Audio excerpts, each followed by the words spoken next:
चलिए, तो हेडिंग डाल दीजिएगा क्विक रिवीजन।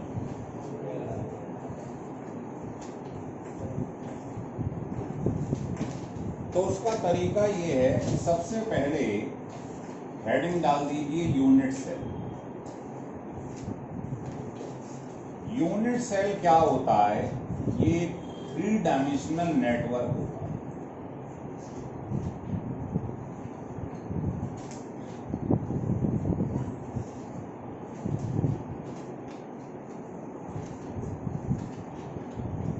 ये होता है साहब यूनिट सेल। अगर इसे कई सारे यूनिट सेल्स को, जैसे ये मान लो एक ब्रिक है, ईंट है, अगर आप ऐसे कई सारी ईंट को जोड़ते चले जाओ तो दीवार बन जाती है। ऐसे ही कई सारे यूनिट सेल को स्टक करते जाओ, जोड़ते जाओ, तो जो बनता है उसे क्या बोलते हैं? क्रिस्टल लैटाइस। क्या होता है? तो कोई पूछे क्रिस्टल लैटाइस क्या होता है, तो लिख लो इट इज कॉम्बिनेशन ऑफ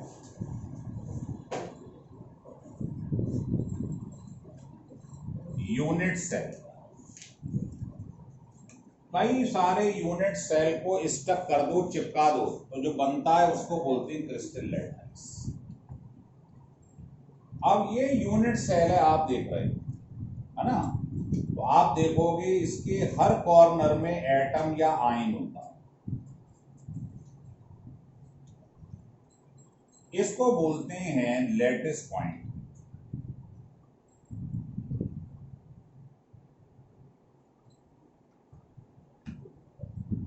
जहां जहां पर एटम या आयन होती हैं उन पॉइंट्स को क्या कहते हैं? Lattice point.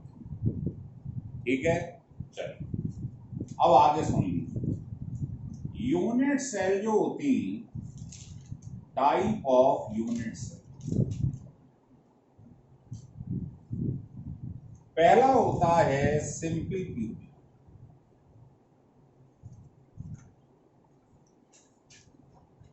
इसको प्रिमिटिव यूनिट सेल भी कहते हैं।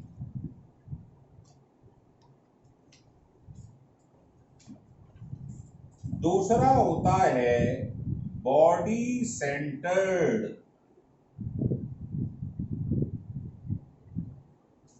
क्यूबिक या बीसीसी। थर्ड होता है FCC, face centred cubic, short form में इसको एफसीसी। चौथा होता है एंड सेंटर्ड क्यूबिक। इसका यूज नेग्लिजिबल होगा, यूज इन तीनों का होगा। लिखिए, अब इनको एक एक करके समझिएगा। देखिए,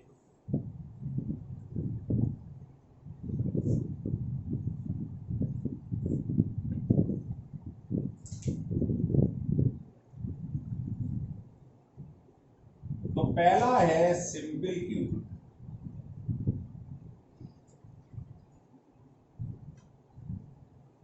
इसमें क्या होता है? जैसे ये यूनिट सेल, 3 डायमेंशनल नेटवर्क, इसको बोलते हैं यूनिट सेल। सबके कॉर्नर पे तो एक एक एटम या आयन होगा ही, चाहे वो ये वाला क्यूबिक सेल हो, ये हो, सबके कॉर्नर में तो एक एक एटम होता ही है। अगर मान लो ये बॉडी सेंटर्ड होता यूनिट सेल, तो भाई कॉर्नर में तो एक एक एटम होंगे ही। बॉडी के सेंटर पे भी एक एटम होता है, उसको बोलते हैं बीसीसी। अगर केवल कॉर्नर में हो तो सिंपल क्यूबिक, कॉर्नर के अलावा बॉडी के सेंटर पे भी एक एटम हो उसे क्या बोलते हैं? बीसीसी। और अगर मान लो इसके फेस पे भी एक एक हो जाए,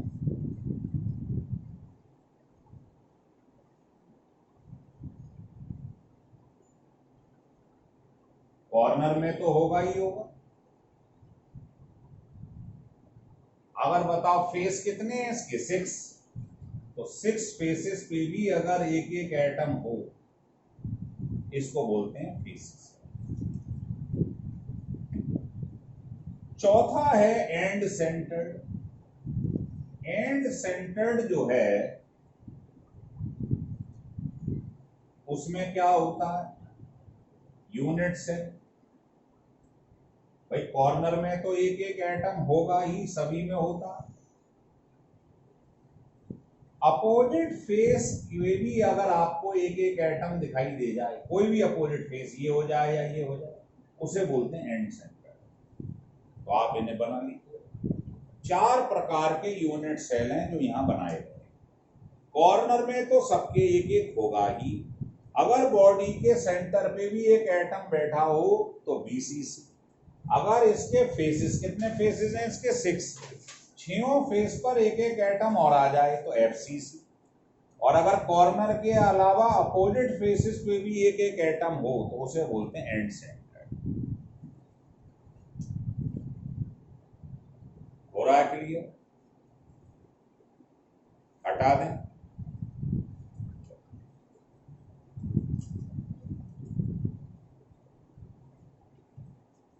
हेडिंग डाल दीजिएगा, number of atom in a unit cell. इसको Z से रिप्रेजेंट करो।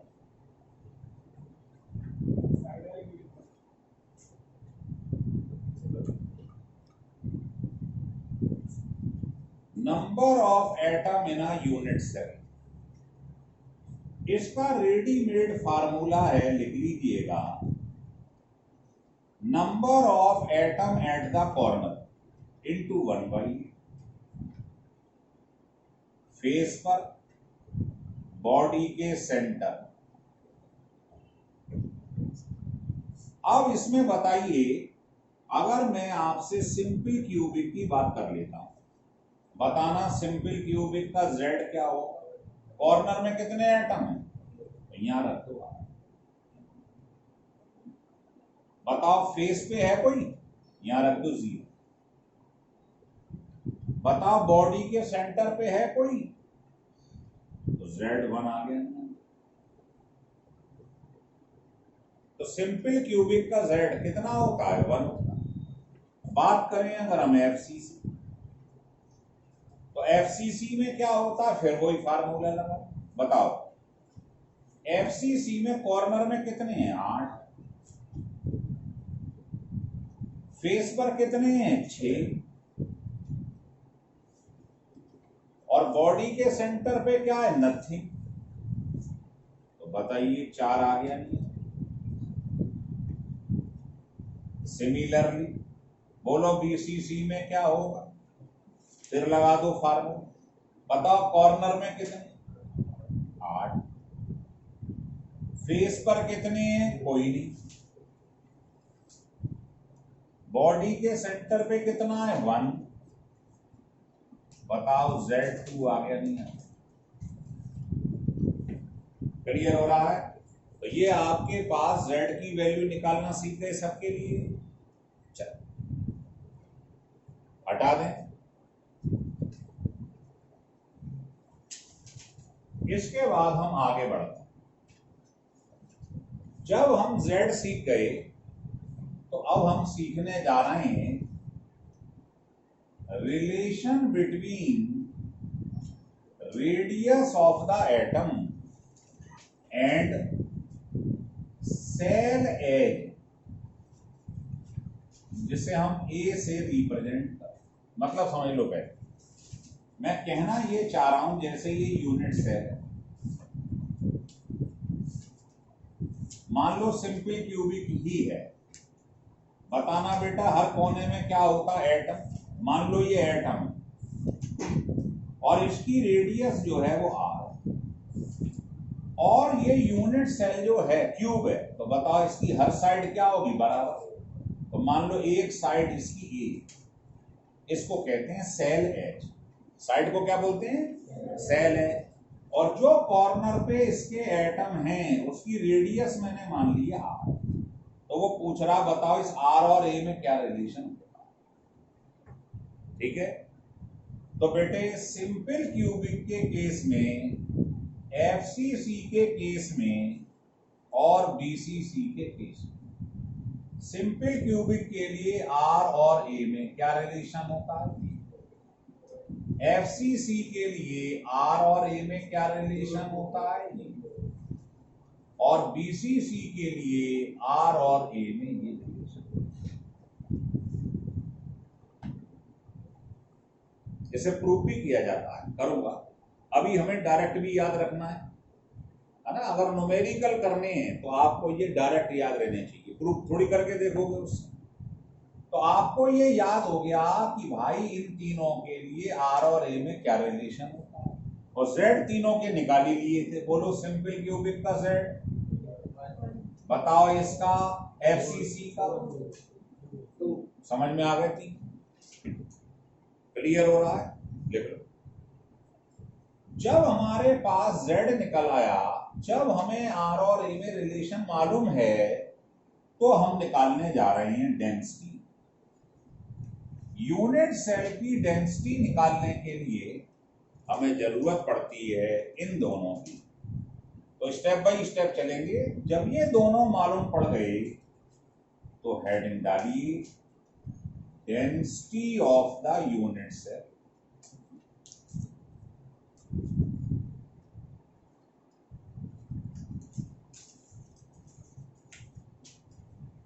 डेंसिटी का फार्मूला होता है Z into M upon A Q into A into. लिख लो,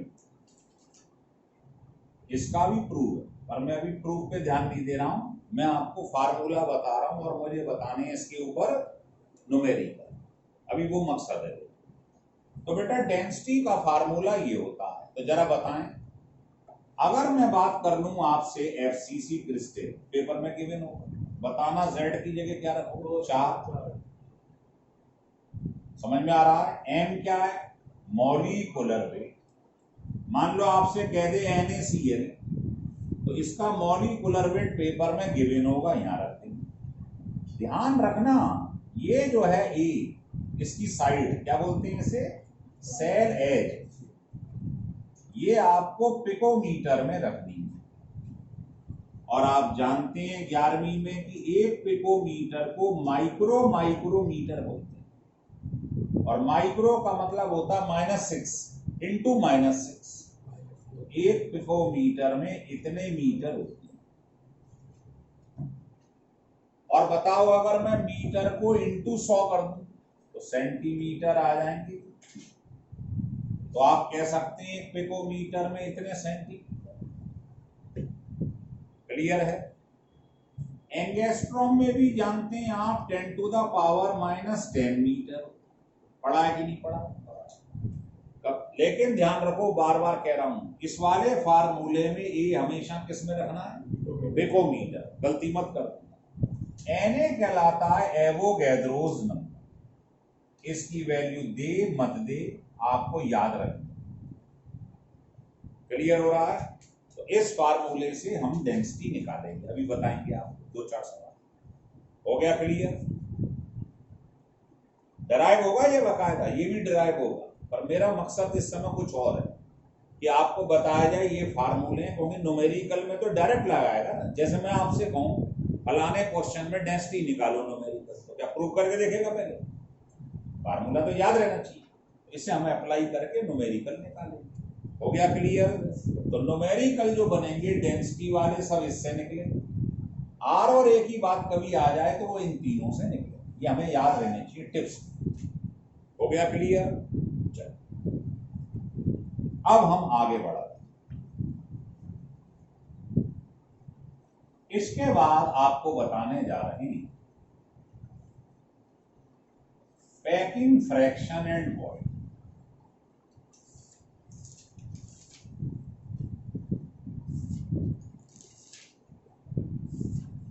पैकिंग फ्रैक्शन का मतलब होता है बच्चों, जैसे ये कमरा है, जैसे ये unit cell, three dimensional network को क्या कहते हैं? यूनिट सेल है साहब। और आप जानते हो इसमें ये जगह किसने घेर रखी है? एटम। मान लो अगर ये होता FCC, मान लो, तो इसके फेस पे भी एक एक एटम होता, नहीं होता? फेस पे भी एक एक एटम होता। तो मान लो ये कमरा और ये एटम जो हो ये आप हो, तो मान लो आपने इसमें 50% या 60% जगह ऑक्यूपाई कर ली। एटम ने कितनी जगह घेर ली है पूरे कमरे में? 60%। तो बता खाली कितनी बची? वो वॉइड हो। तो वॉइड को क्या कहते हैं? वैकेंट स्पेस, या केमिस्ट्री की भाषा में इंटरस्टिशियल स्पेस या इंटरस्टिशियल वॉइड। वॉइड का मतलब होता है खाली जगह, और जो भर जाए, एटम जगह घेर लें यूनिट सेल के अंदर, उनको बोलते हैं पैकिंग फ्रैक्शन। ये कैसे निकालते हैं? तो पैकिंग फ्रैक्शन का फार्मूला होता है टोटल यूनिट सेल। बताओ अगर इसकी एक साइड ए है तो क्यूब का वॉल्यूम क्या होगा? तो नीचे रख दो total volume of the unit cell. अब इसमें एटम ने कितनी जगह घेर ली? तो ऊपर लिखेंगे हम volume occupied by total number of atom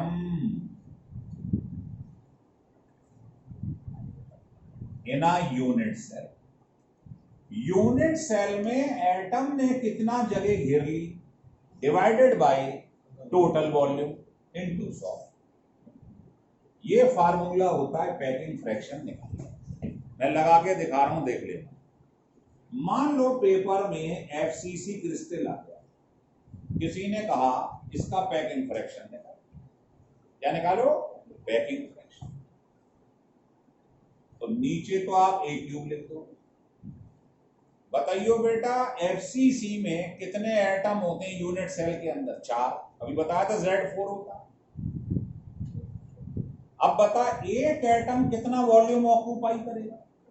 बताओ स्फीयर का फार्मूला वॉल्यूम। तो एक एटम होता तो इतना वॉल्यूम ऑक्यूपाई करता, और FCC में एटम कितने होते हैं? 4।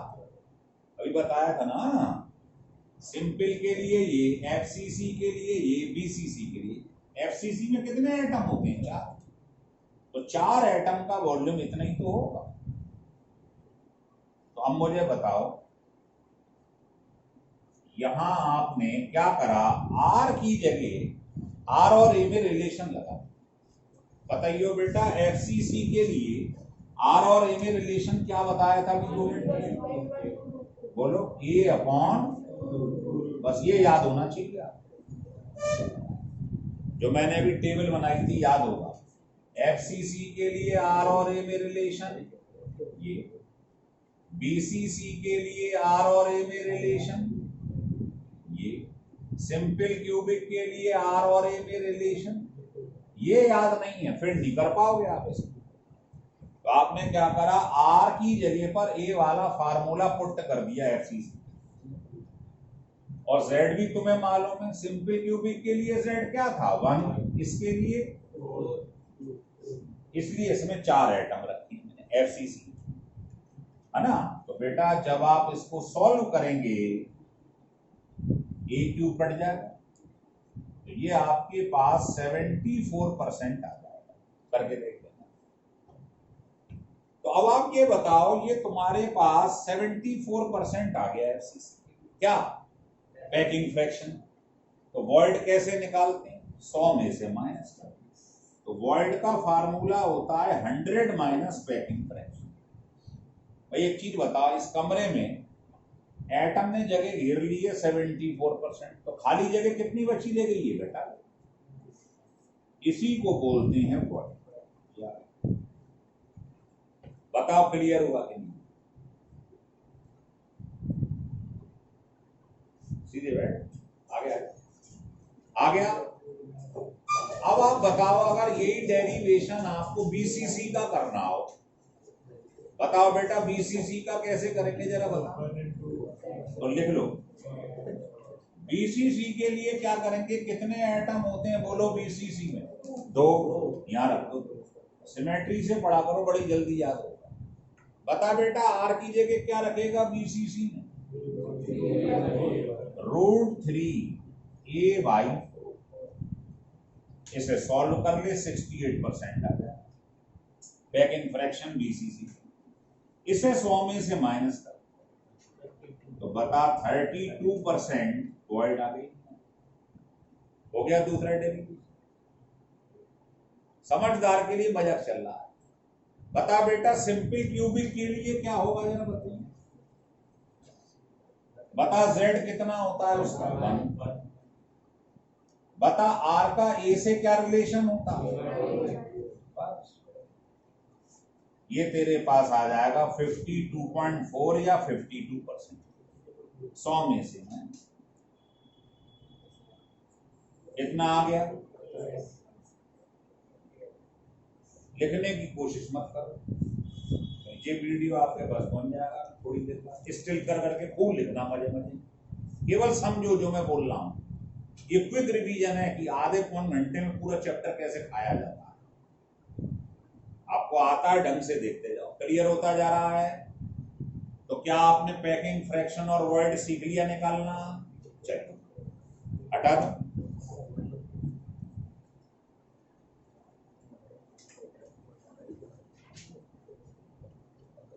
अब देखिए, इसके बाद नेक्स्ट टॉपिक आता है रेडियस रेशियो।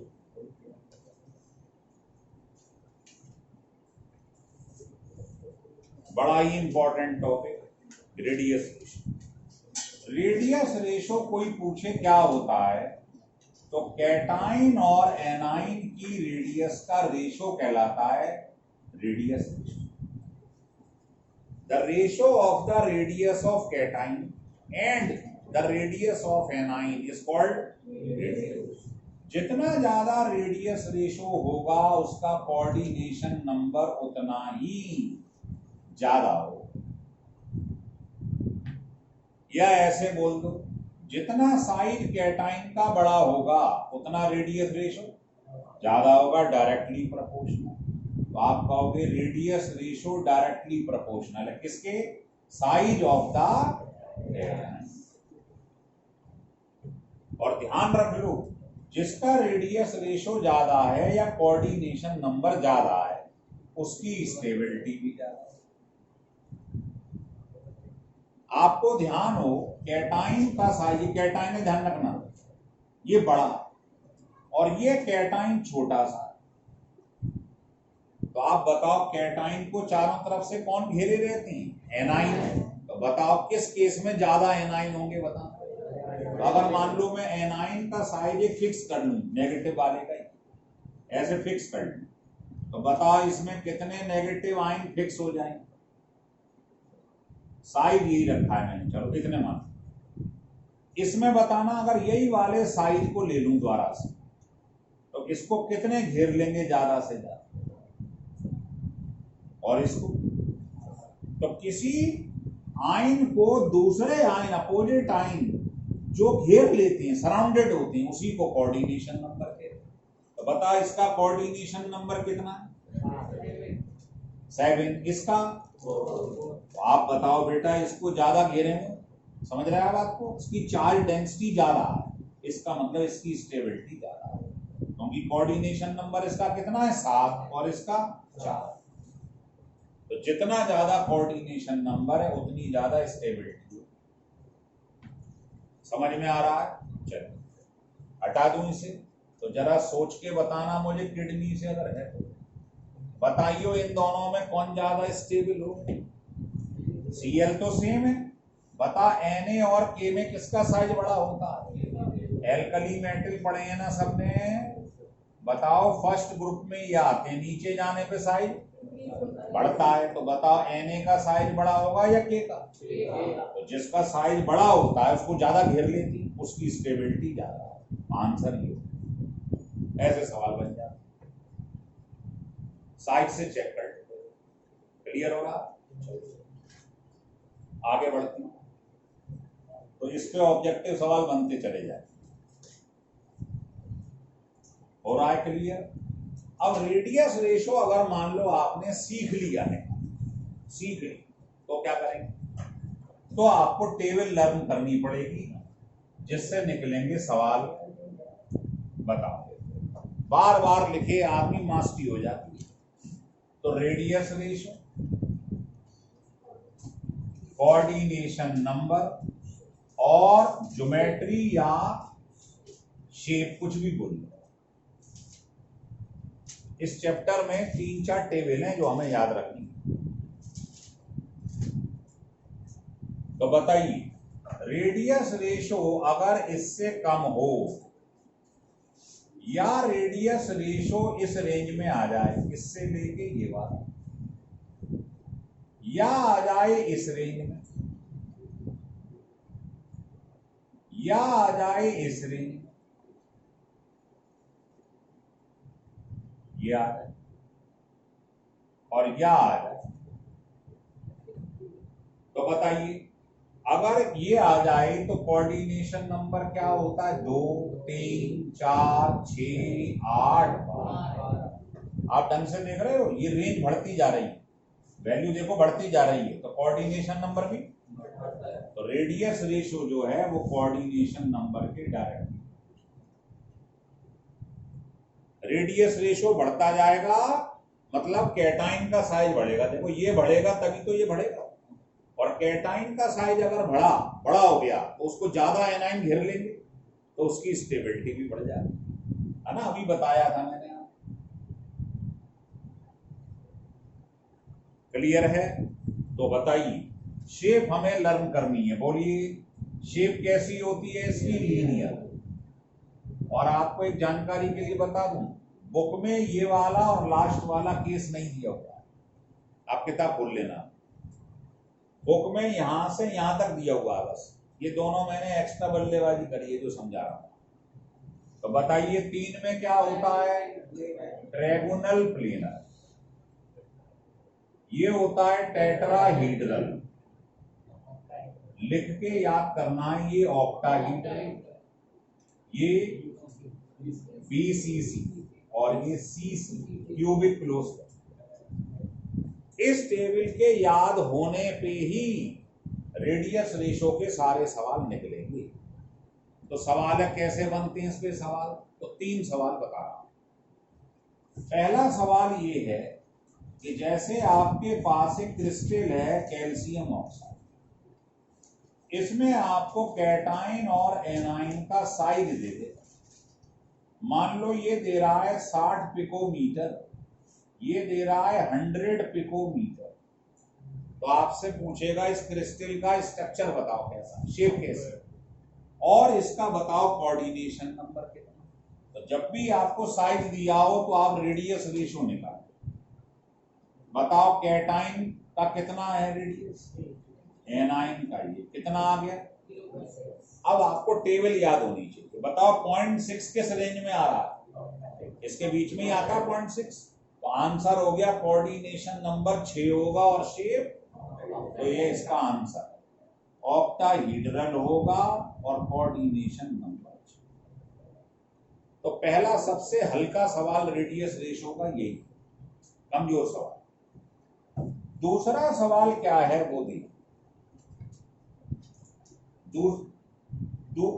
दूसरा सवाल ये है कि वीडियो देख लेना लिखने के लिए। दूसरा सवाल ये 2 शब्दों का इस्तेमाल होगा, सुनना पड़ा।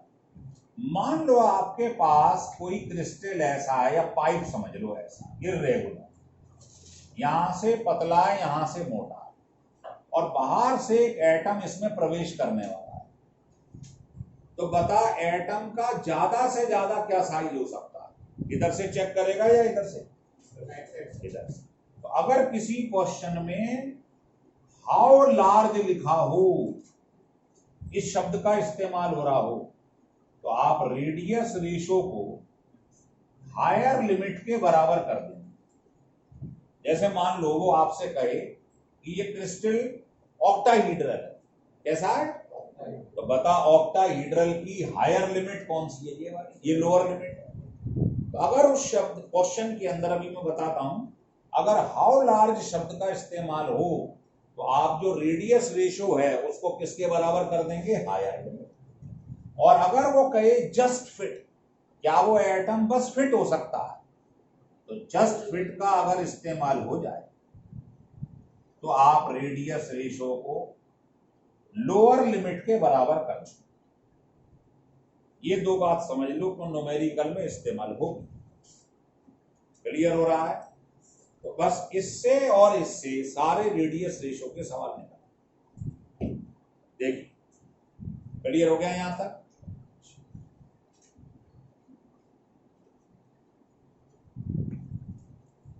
हेडिंग डाल, यहां तक जब आपको क्लियर हो गया है तो अब मैं आपको अगली चीज बता रहा हूं, लिख लो type of crystal.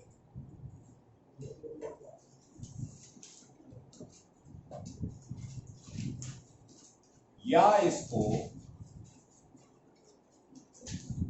Crystal system कहते हैं। आपको मालूम है जब कई सारे यूनिट सेल जुड़ जाते हैं तो क्या बनता है, क्रिस्टल लैटाइस, यही तो बोलते हैं। तो भाई क्रिस्टल लैटाइस जो होगी कई टाइप की होती है ना। आप कहेंगे कैसे होती है, जरा बताना। देखो मान लो मेरे पास एक यूनिट सेल है, इधर देखते रहो मेरी तरफ, ये यूनिट सेल। मैंने क्या करा, ऐसे यूनिट सेल कई सारे जोड़ दिए तो क्या बन जाएगा, क्रिस्टल। तो क्रिस्टल ऐसे भी बन सकता है, कई सारे जोड़ते चले जाओ। क्रिस्टल ऐसे भी बन सकता है, ऐसे भी बन सकता है, क्रिस्टल ऐसे भी बन सकता है। मतलब समझ रहे हो? तो इसके बेसिस पर इसने क्रिस्टल को क्या करा, 7 हिस्सों में डिवाइड कर दिया। किसमें कर दिया, 7 में। याद रखने का तरीका होता है CTOR HMT, घड़ी पहनी हो शायद कभी आप, CTOR HMT, ये शब्द याद रख लोगे तभी क्रिस्टल याद होंगे, नहीं तो नहीं होंगे। ये शॉर्टकट की। क्यू का मतलब होता है क्यूबिक, इसका मतलब होता है टेट्रागोनल, ऑर्थोरोम्बिक, रोम्बोहीड्रल,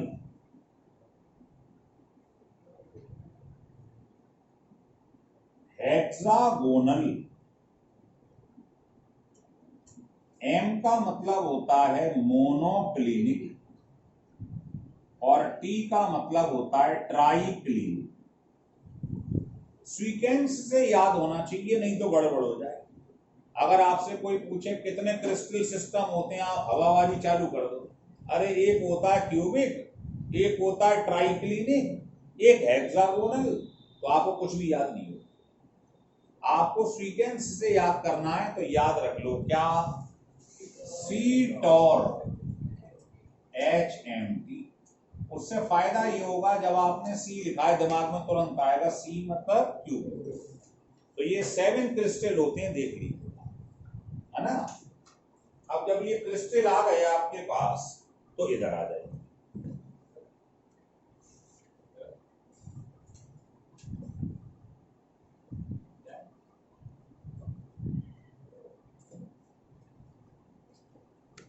चलिए लिख लिया। अब सुनिए आप, इधर देखिए। अब मैं पहले इसे आगे बढ़ाने से पहले एक चीज बता दूंगा, वो ये आपके पास एक यूनिट सेल है, ये यूनिट सेल जानते हैं आप, इसकी ये साइड मैंने मान ली ए है, इसको बोलते हैं एज लेंथ। क्या बोलते हैं? तो मान लो ये ए है तो इसके सामने के एंगल को अल्फा मान लो। अगर मान ले ये साइड आपने बी मान ली तो इसके सामने के एंगल को बीटा मान लो। मान ले ये साइड तेरे पास सी है तो इसके सामने के एंगल को गामा है। ये जो आप देख रहे हो ना अल्फा बीटा गामा एंगल, इनको कहते हैं इंटरफेशियल एंगल। क्या कहते हैं? Interfacial angle. और ये जो साइड देख रहे हैं आप ए बी सी, बल्ली हटा के, इसको कहते हैं हम सेल एज। क्या कहते हैं?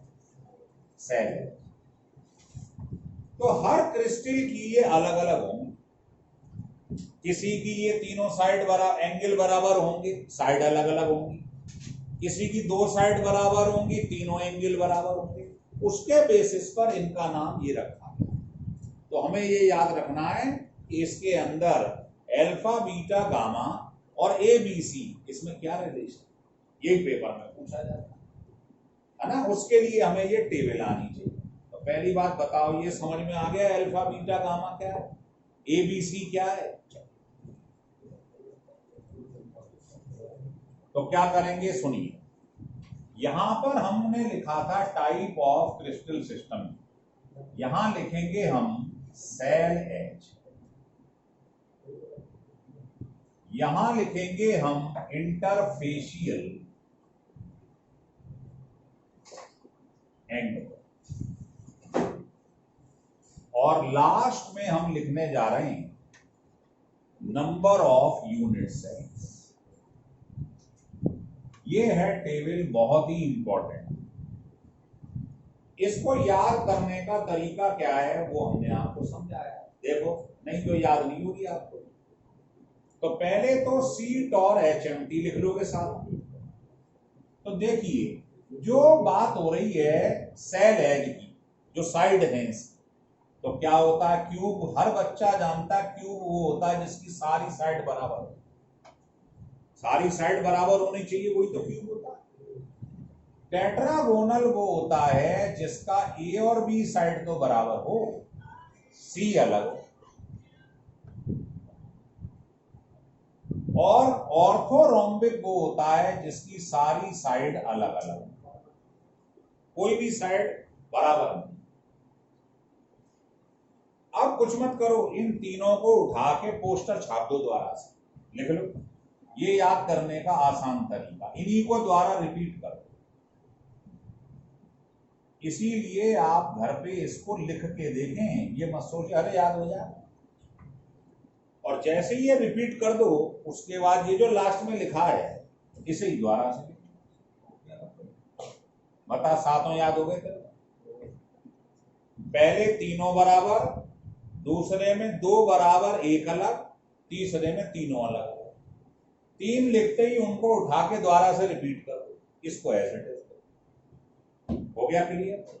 अब आ जाओ इंटरफेशियल एंगल।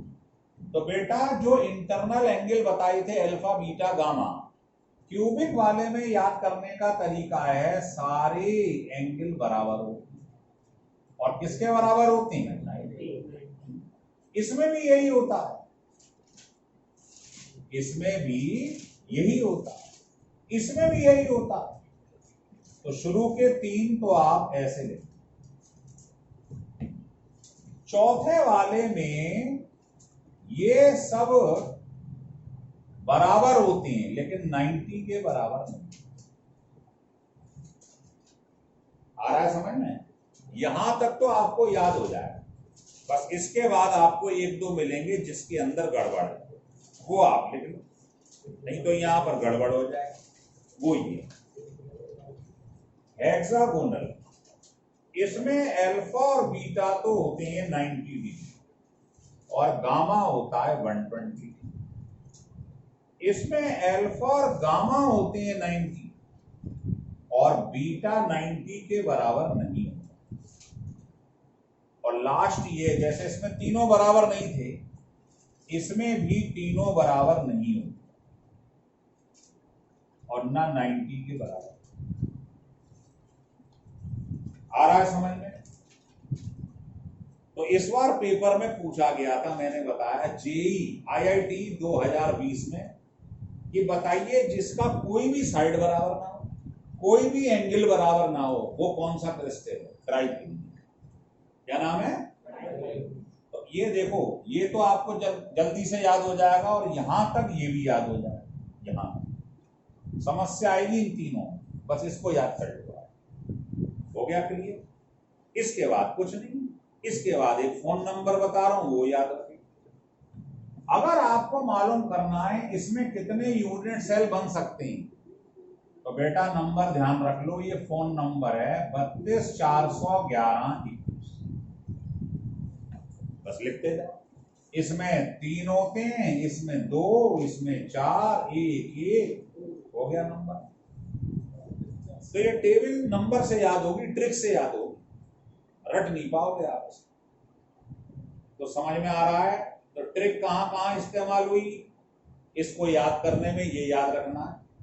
दूसरा, ये 3 मैंने बताए आपको, इसको रिपीट कर दो, इसको एज इट इज लिखो।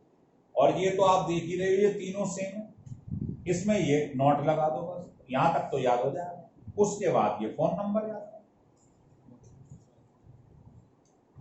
समझ में आ रहा है?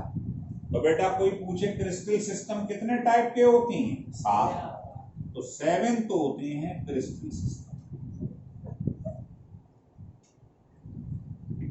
और ये जो आप देख रहे हो टाइप ऑफ यूनिट सेल, ये कितने हैं? 14। इनको ब्रेवियस लेटिस बोलते हैं। क्या बोलते हैं? ब्रेवियस। तो ये टेबल बहुत इजी, क्लियर है? चलो आगे बढ़ो।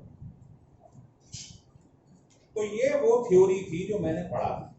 अब आता है इनके ऊपर सवाल कैसे करें। देखो,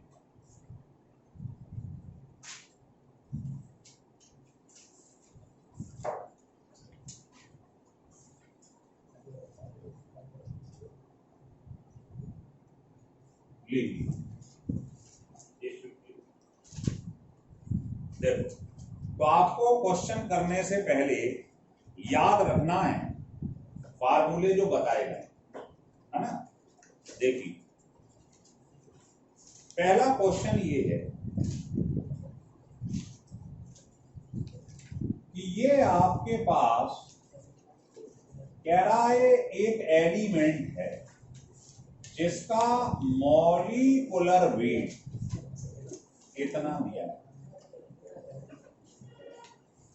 सुनते जाना बस, 2-2 मिनट के सवाल। कह रहा है ये क्यूबिक यूनिट सेल बना रहा, और कह रहा है इसकी जो एज लेंथ है ए, ये दे रखी है 405 पिकोमीटर, और डेंसिटी जो दी हुई है वो दी हुई है 18। इतनी डेंसिटी दी हुई। तो आपसे पूछ रहा है बताओ रेडियस कितनी है, आर निकाल के दो।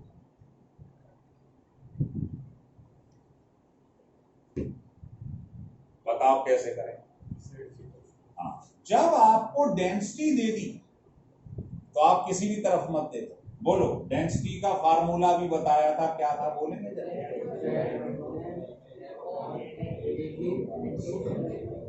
ये फार्मूला लगा दें। अब देखते जाना, डेंसिटी दी हुई है, यस, एम दे रखा है, तो आपको क्रिस्टल उसने बता ही दिया, उसका मोलर मास गिवन ही, एम रख दोगे। एवोगैड्रो तो में मालूम ही होता है 6.023 समथिंग। सेल एज गिवन है, रख दोगे। बताइए क्या निकल आएगा? Z जो आएगा वो आपको ये बता देगा चीज FCC है या BCC है या सिंपल क्यूब। अगर Z की वैल्यू सॉल्व करने पे मान लो 4 आ गया, क्या हो गया? अब आप बताओ तुम्हारे पास में इसके लिए FCC के लिए R और A में रिलेशन क्या होगा? बस खत्म सवाल। जब ये मालूम पड़ गया कि Z4 आ गया FCC के, तो आप ये फार्मूला लगा। अब इसमें A तो तुम्हें मालूम ही, R निकला। पहले ये सोचा करो डेंसिटी क्यों दी हुई। डेंसिटी जब भी देगा या पूछे, सबसे पहले उसका फार्मूला लिख लो। अब देखो सब कुछ दे रखा है, इससे आप क्या निकाल लो? इससे Z निकला है। Z से वैल्यू से मालूम पड़ जाता है ये कौन सा क्रिस्टल। उसके मालूम पड़ते ही आप R और A में रिलेशन लिख लेंगे। A तो मैं दे रखा है, R निकाल लो। क्लियर हो गया? अच्छा, अगला क्वेश्चन सुनो। अगला क्वेश्चन आपसे ये कह रहा है, देखिए ये कह रहा है the ratio of number of atom बताइए। इसका रेशो बताएं। इसके लिए सिंपल क्यूबिक, एफसीसी और बीसी। बताओ नंबर ऑफ एटम जिसे जेड बोलते हो कितना होता है सिंपल क्यूबिक। इसके लिए ये आंसर आ गया, नंबर ऑफ एटम का रेशो तीनों के लिए। अगला सवाल आपसे ये कह रहा है एक बीसीसी स्ट्रक्चर है, इसकी जो साइड है जिसे आप ए बोलते हैं वो गिवन है इतनी पिकोमीटर। तो कह रहा है इसकी रेडियस बताइए कितनी है। छोटे छोटे सवाल बताना जरा, बीसीसी के लिए आर और ए में क्या रिलेशन होता है। ये सारे फार्मूले टिप्स पे रहने चाहिए तब निकलेंगे सवाल। बस अब आप ये यहां उठा के रख दो, आर निकाल लो। नहीं आया समझ? तो ये छोटे छोटे सवाल हैं, नंबर लिख लो।